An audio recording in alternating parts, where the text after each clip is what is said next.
Hi everyone, this is Dr. Nick, leader in nutrition, founder of the NutriFit program, author, speaker, and marketing manager for a range of high-quality nutritionals. It's my pleasure to take you through a real short webinar today on fundamental nutrition principles. These are the basis of how I developed the nutrition program called the NutriFit program. They form a solid foundation upon which you then move forward with your eating. And they are these two key things. Firstly, exercise determines the way we eat, and the three themes of nutrition. So let's dive in and take a closer look.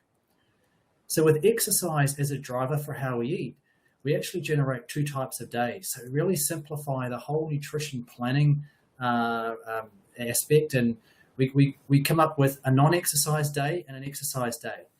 And so we can then move forward and effectively really run our nutrition around how active we are. And if we adhere to this technique, we can start to look at transforming our body shape more rapidly. We can enjoy our exercise, and we can reduce muscle soreness and improve recovery, just to name a few. So if we look at the next key aspect of the NutriFit program, is the three themes of nutrition. Okay, so these are timing, type, and amount. So this is really in contrast to what a lot of people think about. Most are thinking about how much they're going to eat rather than when they're going to eat and what. So firstly, timing is the most probably underrated aspect of nutrition.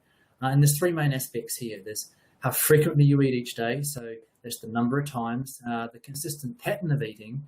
So do you eat at the same time each day, with your meals? And then when you eat in relation to exercises, we've just covered.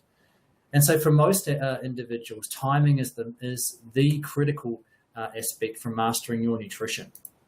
Now, New Zealanders out there, in fact, most people in the world today are eating about every 4 to 5 hours or 3 meals a day. And you might relate to this concept. If you've delayed your eating, if you haven't eaten for a long time, 5 hours or more, you become very, very hungry. So the hunger pains kick in, and then it leads to a feeding frenzy. And then it's just the food choices essentially become uncontrollable.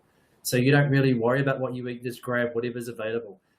And so if you start to increase your frequency of eating, you start to have some really important things take place, like the prevention of overeating, controlling your hunger. In fact, you can even control how much you eat more carefully if you eat more frequently rather than infrequently.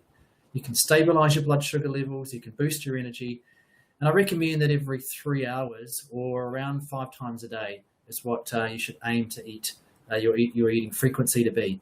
4 times a day is okay as well, but 3 is just getting a little too infrequent, and thus the time between is a little too high.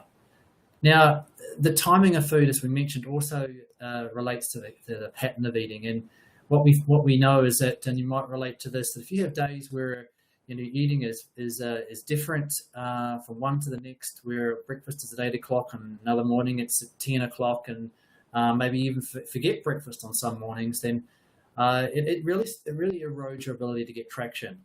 So a consistent pattern of eating improves food choices, and this improves your energy, health, and body weight reduction. Now, and eating in relation to exercise has a whole host of benefits. And as we talked about in that first key principle, if you start to really work on good nutrient timing, particularly focusing on your recovery nutrition, you can enhance your recovery. You can improve your performance, because it's the adaptation from each workout that leads to improved performance. You can enjoy it more because you're not having food in your stomach that sits there, and you might relate to having food too close to a workout and it's just sat in your gut and really does nothing more than cause you grief and may even feel like it wants to come back up. You can enhance your body weight and fat reduction. In fact, eating before you work out really erodes your ability to have the weight loss and body fat reduction goals you're after. You can improve your recovery with reductions in muscle soreness, mentioned. And then again, it helps you generate these two types of days, the non-exercise and exercise day. So there's really a whole host of things that start to take place when you really get your timing with relation to exercise sorted. Now, the type of food is a critical one. and it's influenced mostly by macronutrients, that's protein, carbohydrate, and fat, and also fiber. And here's one of the biggest myths in nutrition today, that a calorie is not a calorie. Okay, so here's just a brief example in terms of fullness, or what's called satiety, that food, time, protein give you a greater sense of fullness if we talk about a given amount of energy. So we have to look at this, say, per 100 kilojoules or whatever unit of energy you're using.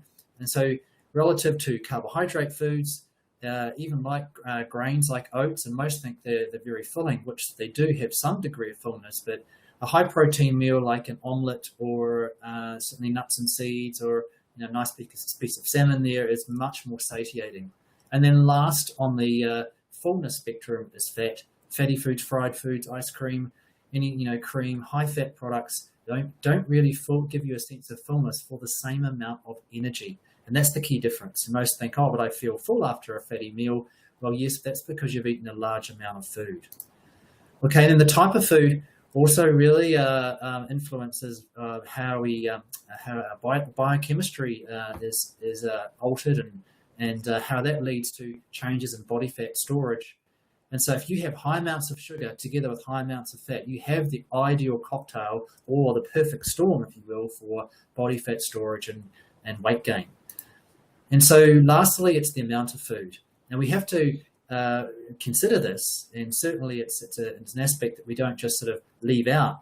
But here's the great thing. It's kind of like a little bit of nutrition magic, if you will, that when the timing and type of food are on track, the amount of food that you need simply self-adjusts.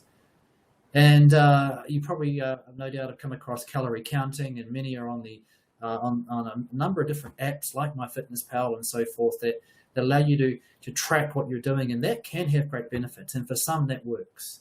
But see, for the majority, it's nothing more than a burden and an unsustainable way of getting the results that you need. Remember, this is all about making sure that whatever you do now, you can keep doing for the rest of your eating days, literally.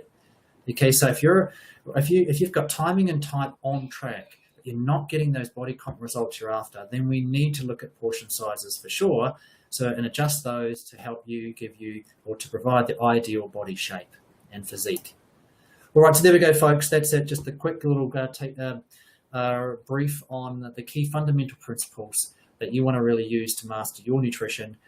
Thank you for your time. If you want to find out more, jump on my website, drnick.co.nz, grab your free ebooks, Are You Ready to Master Your Nutrition, and Should You Supplement, and download my nutrition program guide to find out more about the services I offer. Thanks very much, and eat well.